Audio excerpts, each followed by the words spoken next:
Hello and welcome back to another video on Diablo 4. So today we're going to be going over unique farming. Now, I have a lot of other videos that touch on this subject, but it doesn't really focus just mainly on uniques. My other ones are just mainly for gearing and getting your legendaries. So like seller resets and things like that. The 3 packs. The 3 packs does give quite a bit of uniques, but not as much as Nightmare's been doing. So my other videos are still okay if you want to try those and just do some solo farming. I did make a lot of the solo farms.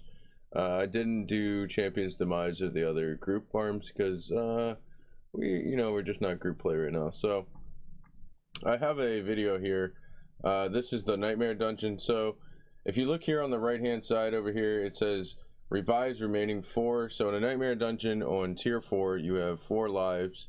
That means if you die 4 times, that's it. Kaput, you're done, you're out of there. Try again.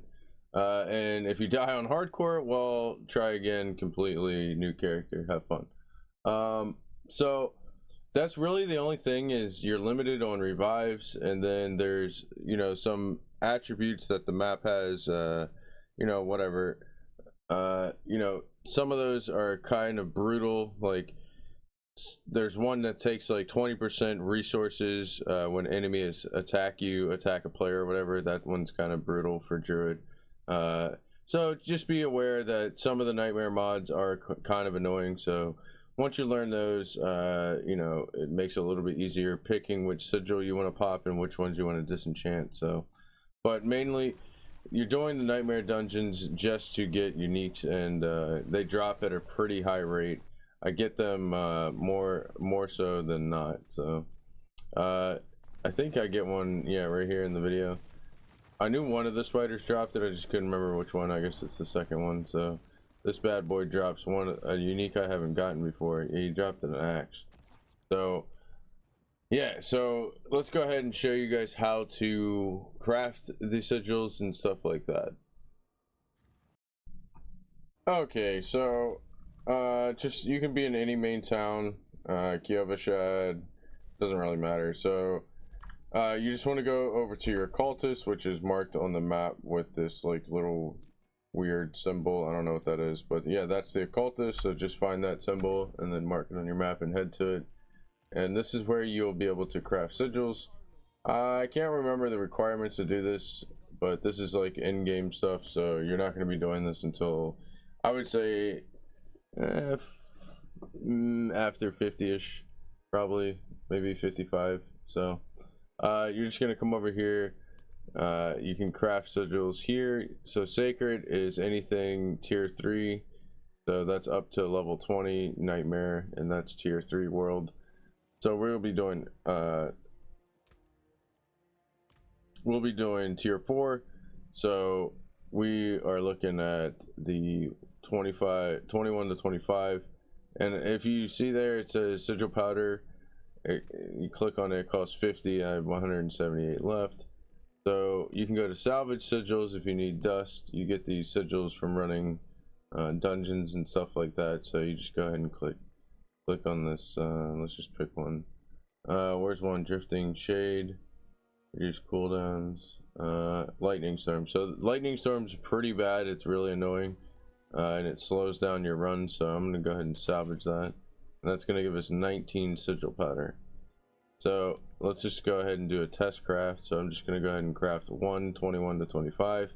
So it's gonna give me a range. It's gonna give me anywhere from 21 to 25, and that's gonna cost 50 powder and 13,000 in gold. So we're gonna hit craft, and that gave us a alderwood and skullskin, and that's drifting shade and backstabbers. That one's okay, not too bad.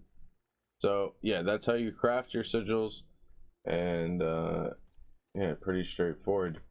And let me show you real quick what happens when you open it. Let me see.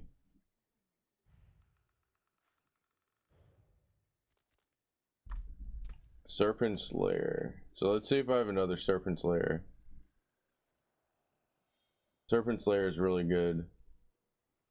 I'm starting to memorize which ones are good and which ones aren't.